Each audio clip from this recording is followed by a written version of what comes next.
Hey guys, what's up? It's Scott here. Welcome to the SJP show. Just some housekeeping things to talk about here real quick.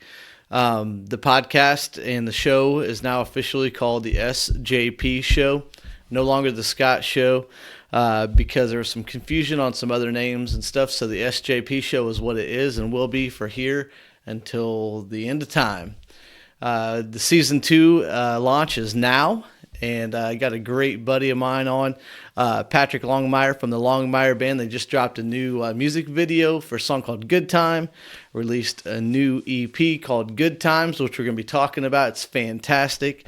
So be sure you guys go check that out. It just dropped this last week on Thursday. Some other quick housekeeping things we'll be talking about on another episode. As you guys know, Scott Wyatt is done.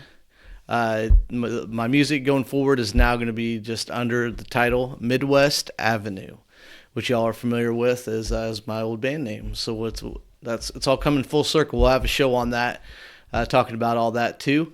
But in recent news, we got a new single out called Sugar Pie. It's a different direction than what a lot of stuff has been. Prior to that, we released a song I wrote for my grandparents called Grandpa's Song, and then Me and This Bottle was redone and re-released. Got a music video coming out for that soon. And on the podcast for Season 2, we got some great guests lined up. Like I said, Patrick Longmeyer from the Longmeyer Band is this week's episode, the debut episode of Season 2. I got my grandparents coming up, as well as some other musical artists we're going to get on here and talk about what they got going on, as well as some other updates with what's going on in my life and all the fun stuff.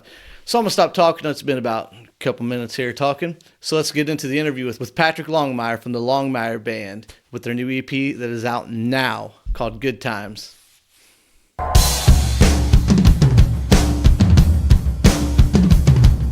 Hey guys, welcome to this episode here of the Scott Show. This is the debut episode for Season 2. We have a very special guest on here, Patrick Longmeyer from the Longmeyer Band. They have a brand new single coming out that's probably actually already out by the time you'll see this, but the music video is out right now for Good Time, and it is a killer video. So without further ado, let's welcome on Patrick. How you doing today, man? I'm doing great. How about yourself, bud? Oh, I'm doing fantastic, man. Just trucking along and trying to take care of some business. So what I wanted to kind of talk to you about is, I mean, obviously you got a new single coming out, and you have the new music video for Good Time.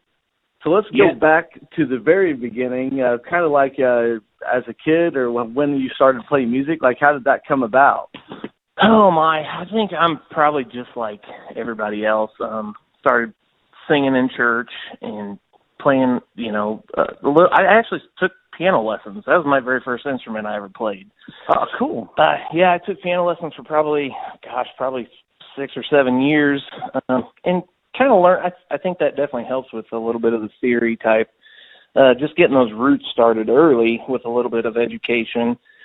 And then I picked up a guitar probably when I was about 7 or 8 years old, and of course my dad played in a band, so there was always musical instruments all around, and he taught me, the first 3 basic chords, D, C, and G, and just kind of sat in the basement and played those, figured things out, and, just doing the best I could on the old 3 chords and the truth. Right, playing as long as your fingers would let you at that age. Yeah. That's yeah, awesome, no doubt. man. Actually, my dad still has that guitar. We kind of break it out every once in a while and play some songs on it. It's kind of cool. Hold some dear memories, Oh, yeah, definitely, man. I mean, I remember hearing about your dad from my dad because they played in bands together. At least one band I know of back in their day. Yeah. Yeah, they. I think both those names were pretty much a staple around the area here, Greene County and Morgan County, and without a doubt. And do you remember the first time? I believe it was the first time that me and you met. I kind of pinpointed that because I remember that it was actually at a show. I'd heard your name before, and obviously your dad's. Yeah. But it was I had to look it up on Facebook today to make sure I got it right for the interview. It was December 14th, 2014. No kidding. Where was it? Club 217. It's not open anymore there in Jacksonville. Or it may still be. I don't know. It's under new ownership. I don't think it's open anymore. Was that the Jackson Taylor show? Yes, it was. Yeah, we both opened up for him. Yeah. Very cool. Yeah, that was actually me and my dad, the Standing Ovations. We have a two-piece acoustic thing. We used to do quite a bit more than we do now. Of course. Yeah, that's cool, man. Yeah, I remember hearing you guys, and I would listen to you guys play there, and I was like, dang, man, you guys sounded, super talented, and your dad's harmonies with you was still this day one of the coolest things. Oh, yeah. Yeah, that's you can't get that anywhere else, man. It seems like it's the family thing, the blood, it's in the blood or something. Yeah, I agree, man. So about how long ago did you start writing songs? Let's see. I think I started writing songs when I still lived in Auburn. That's where I grew up. I grew up in Auburn, Illinois. Okay. Auburn High School. And it was after I graduated. I was probably in college, and had a buddy that kind of knew I played and was like, man, you ever think about writing anything? And I never really had, and kind of just started out of the blue, man. Just got a notepad and a pen and sat down one day and started writing and pretty much fell in love with it. You know, any songwriter knows that it's a how do I say this? It's an evil desire to do, and it's always constantly on your mind, and even whenever you're not thinking about it, you're like, that's an idea. In your subconscious, you're always writing a song, and it almost makes it hard to even listen to music because you're always just breaking down songs and thinking about lyrics, and you're actually trying to make that next rhyme before you hear it. You know? Yeah, I never thought about it like that, but you're definitely right there. And of course, it's just progressed through the years, and of course, I probably have, just like any other songwriter, dozen songbooks full of lyrics, and you always kind of look back on them sometimes. Actually, one of the songs on this EP was a song that I wrote probably 5 or 6 years ago, and just never really finished. And I was thumbing through my books one day, and I found this, and I was like, man, I totally forgot about it, but it caught my attention, and I sent it around to the guys, and they're like, yeah, I really dig that, and so we sat down and finished it. I think it needed a bridge left and maybe finish a verse, but so it was that good that it caught our attention to be like, man, this thing needs to be heard. And that song is great. The name of that song is actually Sunshine. It probably turned out to be my favorite song off this EP.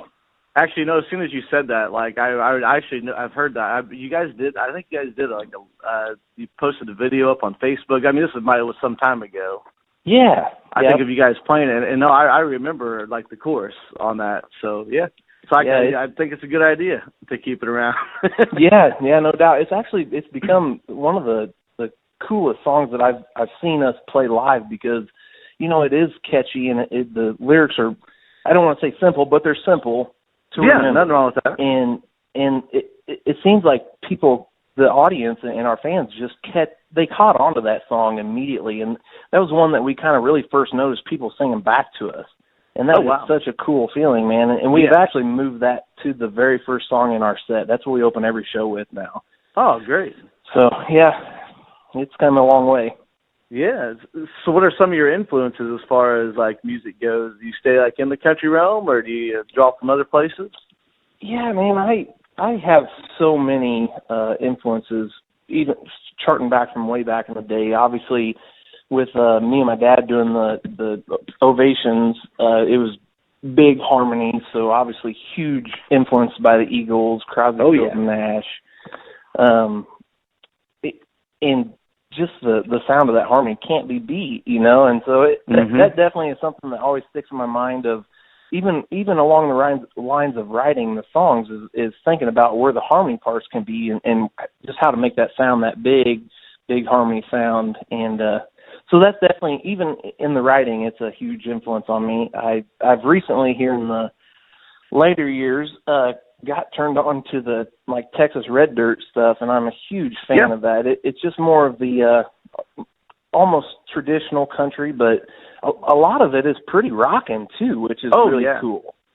So Randy Rogers Band, Wade Bowen, Cross Canadian Ragweed back in the day, along with Cody Canada, in his new band. But I'm just a huge fan of all those guys, the singer-songwriters. That's where it really goes back to. Those guys they're not buying their songs. They're actually writing and singing about truth that they've been through. And I think that's what connects with people, is when you can tell it's genuine. Yeah, no, I think they got a thing going down there in Texas, man. I over the years, it's just blossomed. I mean, Pat Green back in the day Eli Young Band was gigantic before they ever had a major deal and were mainstream, you know? Yeah. And so it's interesting to see the different stars that come out of that region. Yeah, and that, even goes back to Willie and Waylon, you know? And those are huge, obviously. I think if you're a country music fan, Willie and Waylon are definitely in your top influences for sure. Oh, big time, man. I mean, they're definitely on the top four probably in the whole spectrum from the beginning of country music. I think that their influence is just widespread, even to people that are not even in country music. So it's tough to break that barrier. All right, well, let's get on to talking about some of your guys' new stuff here. First of all, where was your guys' new record or EP recorded at? So we recorded in Springfield at Waterfront Recording Studios. Cameron Yates is the engineer and the producer there. And, man, he just does an awesome job. We took these things in and we had been playing them out, so we had a lot of the parts worked out, what we wanted to do and what we wanted it to sound like. But I'll tell you what, man, we really do put our faith and trust in Cameron, because he has an ear. This guy he's gifted, man. That's all I can say. He can hear what this record is going to sound like on day one, which is impressive. I agree with you, man. He does have an ear as well. I've been working with him as well. Actually, going to be heading up there here shortly in a couple of days to finish up some stuff. And cool. He definitely has a way of hearing things that hardly anybody else would. And his input, like you said, he's very precise. And I guess that would be a good word to put it. He's a heck of almost a genius behind the board there. I mean, for sure. He is a professional recording studio right here in our backyard. Yeah, I know. I try to preach it to everybody. Go check it out. I mean, there ain't no need to be running, millions of miles to go do different things. I mean, you can go right up the road and get a great quality product, and you'll also learn a lot. Oh my! I said this in our announcement video whenever we were telling everybody that we're bringing this EP out, but we learned so much this year over this. Actually, it's been about a year and a half we've been working on this project, and from day one, even from day one of this band, man, we've grown and learned so much that is crazy. We had a lot of help through this process in the recording studio. Not only Cam, but we had a couple of advisors come in. Tim Lacey from the Maze come in and help me on some vocal parts and a little bit of vocal coaching. We had Jeff Cunningham help on a couple of the bass tracks, and just make it sound what it is. And you heard the I'm assuming you listened at Good Time. And, of course. Just how it blows my mind how good it turned out. It literally is a professional. It sounds like anything coming out of Nashville or better. It's a professional sound that a lot of time and effort has gone into. Yeah, I definitely dug the track. I can't wait to hear what else you guys got going on. Actually, you were in that video, right? Yeah, I was. Yeah, I was at your guys' music video shoot there. Yeah, hung out with your dad. Did you find yourself? Yeah, I did on a couple parts there, yeah. Cool. It was great. Yeah, I'll collect my royalty check whenever it all comes in, bro. So. No, you signed the paper, man. Yep. I sure did. I'm actually thinking about running a little contest, like a Where's Waldo. If you can find me and send me a screenshot of it, I'll send you a koozie. Awesome. Cross-promotion. Yeah, I like that. Actually, speaking of the music video, while we're on that, it was shot at a place called Hair the Dog, I believe. Yeah. Yep. Yeah. Downtown. So tell us, did you guys kind of do a little cross-promotion thing there? Because I saw it was pretty prominent in the intro of the video. So, those guys, Jeremy, and I'm drawing a huge blank right now, the other owner there, but they're buddies with Sam and Alex and Johnny, kind of ran around together back in the day, and I'm pretty sure Alex gets his hair cut there like every Friday. So At know least, probably. I mean, his hair is way too nice to just get it cut like once a month. So. And he's got some sell, kind of thing. They sell beer in there too, so that's the cool play on that is the barber shop. Yes. So I think that's another reason to go get your hair cut every week. I agree, man. I'd never been to that place, and when I walked in, I'm like, this is amazing. Like it's almost like its own, like, I wouldn't say it's like it has like a vintage feel to it, a cool vintage for sure. feel, and I loved it. I was like, this is like the perfect place for a music video. Yeah, no, it was awesome. It was a great venue to do this for us, and we had a lot of our friends there, man. It was really cool. Yeah. Just, the people that come to our shows all the time and have supported us from day one, and we all got to hang out and have a good time and have a few drinks and listen to a song over and over and over again. But, no, it was awesome, and I definitely want to thank everybody that came out and was a part of that, because you know how it is. It takes a whole team of people to do any kind of project like this, and if it weren't for everybody coming together, it wouldn't have been done. Big time, man. And all the people that showed up there, I mean, you couldn't have asked for a better group of people to have. Like, I didn't know most of them, but just seeing how they reacted, how they followed the producer, and how they reacted to you guys, it was like just a perfect storm right there. Yeah. And as far as while we're talking about the video, give a shout out to who produced it and did all that. Nick Brockhouse, he was our buddy we ran into, just ended up hooking up with him kind of out of the blue, and he did a great job, man. He's taken some photos for us, and I don't know what his company's name is, but he does photography on the side as well. So if you're looking for photography, I think you can probably look his name up on Facebook, shoot him a message, and if he's not available, he might be able to hook you up. Well, he did a heck of a job, and I was really impressed with the overall product and everything. It was A+ all the way through. And I'm trying to think what else about the music videos I was going to ask you. There was something else. Oh, man.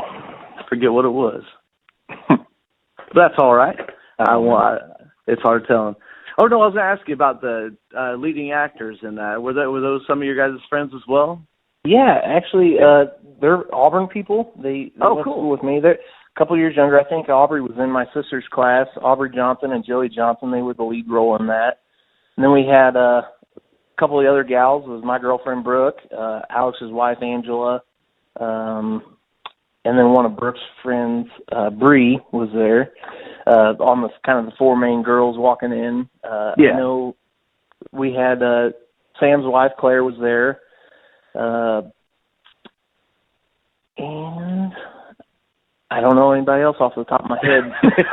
There were so many people there. I'd hate to name names and miss somebody, but we'd be on this thing for an hour if we tried to name everybody. I was kind of curious because the people that did like the main, like that were the main characters in the video storyline part of it did a fantastic job. And so I don't know if that was the first time or not, but kudos to you guys for knocking it out of the park. Yeah, actually, Aubrey and Joey are married, so when we told them to act like they, were interested in each other, it was pretty simple for them to do. But been there, done that. And actually, if I remember right, I think a lot of that was one take stuff. Oh, yeah, big time. Yeah. Yes, it went really smoothly. I was really impressed with the whole process. And while we're talking actually about some of the band members, let's kind of go through the list of who all is in the Longmeyer band. I mean, obviously you, Patrick, on vocals and guitar. Yep, and then over on my left, we have Alex Holland on the bass. He's the bearded one. He's the beard. Alex the beard, I love it. And then over on my right is Johnny G playing the lead guitar, and then Sam Gansey back on the drums. Heck yeah. And those guys themselves have been in some other local area acts that have been pretty popular as well over the years and had some success. Yeah, for sure. Yeah. So Sam actually kind of has the drummer. Sam, he's kind of had a rock and roll background. He played in a Tool tribute band called Hush. Let's see, what else was he in? Enamel was an original band out of Springfield. Yep. I remember listening to them on WQLZ. Yep. Bandemonium back in the day. Yeah.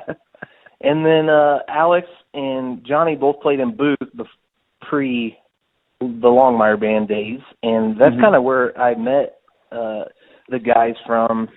So I told you that. Oh, I don't know if I did tell you. Alex's wife, Angela, went to school with me and graduated. We both went to Auburn High School, graduated together. And so I knew Alex from, back in the day when we were just kids. And, right. Life gets busy. We all moved away and everything. And it was funny, out of the blue, Alex used to be a roofing contractor, and he got in contact with my mom to put a roof on her house. And he saw the last name. He's like, "Hey, are you, Pat's mom?" And yeah. And why? We got to get our phone numbers. So that's how me and Alex got hooked back up. And wow, just kind of chatted and, hey, let's start a band. And that's kind of where it took off. And it's just grown from there. It's pretty cool. That's awesome, man. I did not know that story. That's very interesting. I'm sure a lot of the folks would be interested to hear that as well. Yeah. It's for you guys. You guys have a new EP coming out, and how many songs are going to be on that? So there's going to be 5 total on the EP, 4 brand new ones, and then Family Man is going to be on there too. That's track 5, which Family Man was our very first single that we released, and that would have been last year, I believe, around March. I'm terrible with dates, but I think it was last year, March. Yeah. And that was a really cool process too, and I think just doing the single, learning a little bit about the studio and stuff, almost trying our hand out at this whole business, right. Was very beneficial for us, because I think not that any of them are better or worse, but you can tell that we kind of had a direction of what we wanted for these other 4 songs that are going to be on the EP, and they're so different. I just can't wait for everybody to hear them. And I think you said this podcast is going to be coming out after, so hopefully everybody's listened to it, the EP, by the time you're listening to this interview, and we can get some feedback on them. Heck yeah, and if you haven't, this is your chance after this to hit pause and go and get the dang EP. And what's the EP's title? It is Good Times. Heck yeah, we're right there. Good Times EP. Heck yeah, man! I tell you, that's the lead single off of it, and I think I'm excited to hear the rest of the jams you guys have got coming out on there. And also, speaking of, you said you had like Tim Lacey, and he's a fantastic talent all around and great guy. And you said Jeff Cunningham helped out on the record, and also the fiddle and dobro was Jake Clayton, right? Yeah, yep. Jake out of Nashville. He's gosh, that guy is a beast, man. Yeah, he is. I think he's played with everybody out there in the entire world.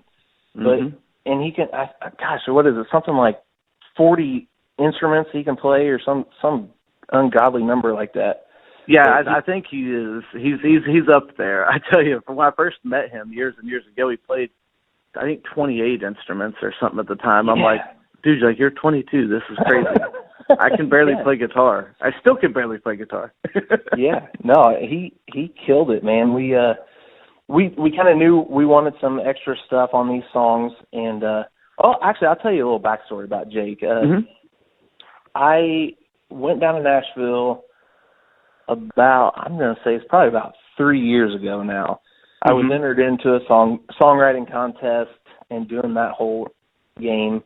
And me and my buddy Jazzbo went down to Nashville, and he had known Jake from, I believe, the TNT days, right? Yeah, you talking about Jasper?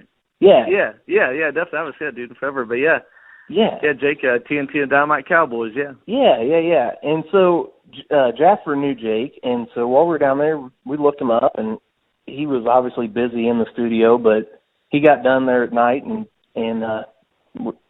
decided we was all going to hook up, and he invited us over to his studio, and we just sat there and kind of, talked and chatted music business. And Jasper, he knew I wanted to play with Jake real bad. I guess it was probably written all over my face. But he, Jake went in and grabbed me a guitar, and I started playing a couple songs, and next thing you know, he walks in, grabs his dobro that's like just crazy to see it, you know, is custom made for him and all this stuff. And we sat down, and no lie, I started playing actually Family Man, I believe it was, and that one's on this EP. And he sat down there and just played right along, and it was just crazy. It was one of them moments, you know. Yep. And so it was really cool to go full circle and have him play on some of these songs that he had played 3 years ago and probably had no, you know, didn't remember playing them. But right. it was really cool to go full circle. But I feel very fortunate to have met him and his partner in the studio there, Rob Daniels. He's a awesome musician too, and I know does a lot of work. And yeah, and so those guys are just great, and they did a real good job for us. Yeah, we'll give a quick shout out to their studio, JD's Joint. Yep. They put out some solid work there, and every product is always better and better. And Jake's a world-class player. I mean, he's one of the kind of guys, like you said, you sat down and played with him. He can start playing with you like he'd practice a song 200 times and never heard it once. Yeah, and he was just on what was it, the CMA Fest not too long ago. He's Tammy Tucker's fiddle player. Yeah, he was on Dobro he was the CMA Awards or one of those award shows. I believe it was CMA Awards. And yeah, he played with that. He's actually, I think, out on tour with Tanya Tucker right now. Yep. I know he's played with Sonny Sweeney here recently. Oh yeah, another Texas gal. Mhm. He's been with everybody. He's played out with a lot of folks. He was on Brad Paisley's tour a couple of years back. I'm trying to think who else. Well, I know, and he's done a lot of studio work for tons of people. Any record come out of Nashville, he's probably had his hands on probably 80% of them. So yeah, something. That's definitely a great get on your guys' record because he definitely knows what to do and what to add and when to add it. Yeah, I think he's even got a couple records out himself, so worth checking out. Yeah, I tell you, it's coming up on Christmas time. Have you ever heard his song? He released it, heck, it might have been 5-6 years ago, called Fireside. I haven't. Oh, dude, I'm going to shoot you over a YouTube link of it or whatever, Spotify. You check it out. It is, I will. To me, it's the best holiday song ever. Cool. Yeah, I'll definitely check that out. So, yeah, I think he's got 2 or 3 records out at least, and, I mean, he plays every instrument on them. So, yeah. So you guys, you said it has 5 songs on it. Can you tell us what what all the titles are for each song? Yeah, so track 1 is actually going to be Sunshine, which we talked about there previously. Track 2 is Wrong Side of Goodbye.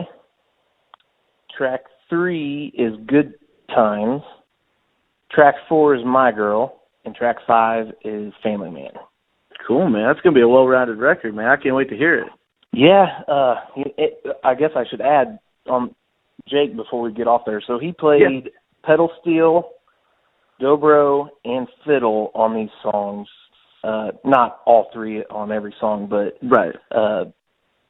You know, like that Wrong Side of Goodbye song. It's kind of got the old time country song feel, and it's got that awesome pedal steel on it. And man, they just turned out. I can't wait for you guys all to hear it. Yeah, that's fantastic, man. I tell you.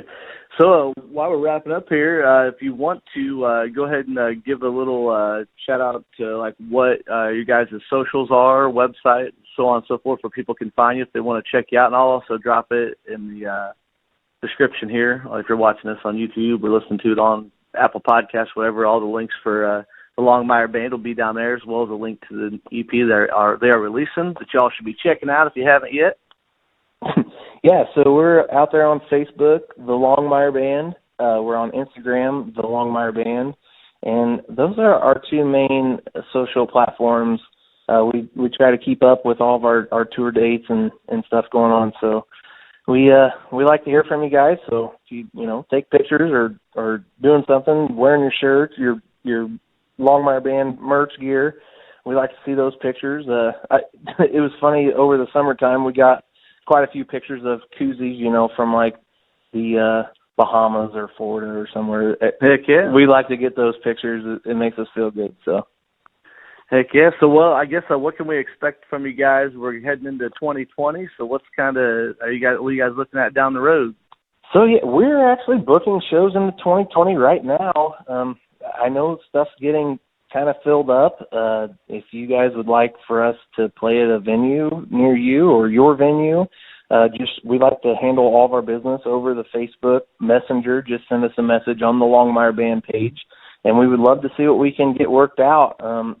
I know the guys are pretty excited. I think we're get this EP released, and I think we're probably going to start working on another one real soon. We've got a handful of songs ready to go for the next one, and we'll probably be adding those original songs into the set and see how everybody likes them.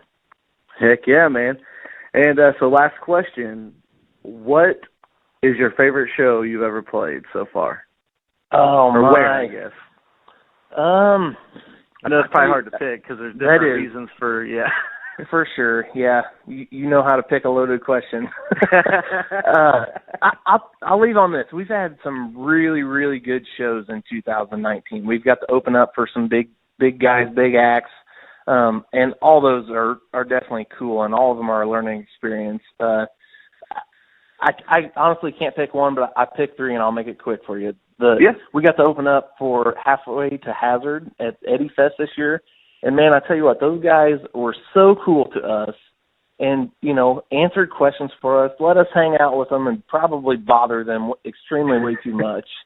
But those guys are awesome. They make great music. If you haven't checked them out, they got a song called Daisy, which is my favorite song by them. It's really cool.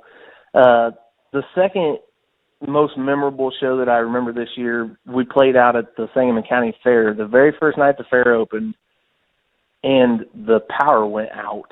I heard about this. Completely. Probably we were just in our first set, starting our second set, and just pitch black. So, and it was kind of another one of those special moments, man, that just happened. And me and Johnny grabbed our acoustic guitars, and we went and sat on the front of the stage, and everybody came up, turned their cell phone flashlight on, and we just sat there like it was a freaking campfire, and just played acoustic songs for, I don't know, probably 15, 20 minutes. But it was just one of those moments that was really cool and memorable for me, especially. And then the last one that I really remember this year that was memorable was our debut show at Dannenberger's, which is ironically where our release party is going to be. But, man, I tell you what, the energy at that place, what a cool venue. If you guys haven't been out there to Dannenberger's, it's a really neat venue. And if you haven't, there's no better time than this Sunday, the 27th, because that's our release party. But it was just, so many people there, and the energy was up the entire night, and everybody was having a good time. And I have a funny feeling that it's going to be a party this Sunday. Heck yeah, and it's a fantastic venue. I've been there one time, and it was a blast, and service is great there, great staff, and the stage is amazing, great sound, good lights, so you cannot go wrong. Yeah, they cook some pretty good food there, too. Yes, I did. I had their chicken Alfredo, I believe, whenever I was there, because it was a daytime show. I just got out of the studio and swung through there to see the Maze play there, Tim Lacey and then Shane's band, so they're fantastic, too. So. Oh, yeah. All right, brother. Well, I appreciate you taking the time out of your day to chat with me about this, and I wish you nothing but the best of luck, brother. And anytime that I can help you out with anything, always feel free to reach out, man. I appreciate your time. All right, I appreciate you too, man. Thanks for having me. All right, have a good one. See ya.